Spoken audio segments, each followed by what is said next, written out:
guys, Jonathan here. I just want to go over the quick way of how to find a angle on your speed square. So the speed square is a must-have if you're a carpenter, building decks, building houses, framing.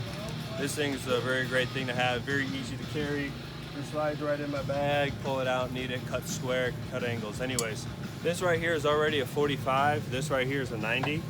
And so if you want to find, say, this angle here, it's already been cut, someone else cut it, and you're like, hey, what is this?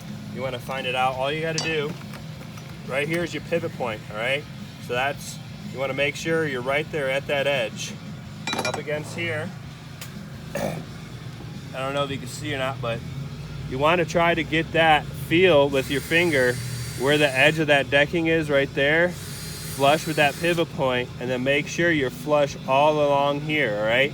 Now if you're off, that ain't going to do nothing for you, but you got to make sure you're flush, you're perfect, and then you read that angle where this dissects the square. It's going to be 35 degrees. So we're at a 35 degree angle right here. All right, and then 45, you can just go like that. Oh, that's not a 45. I know that right away. So if you're marking 45s, all you got to do, mark it like that. Mark square, cut 45s. Those are your two main cuts, but that's a really quick video on how to use your speed square, how to find an angle. Thanks, guys.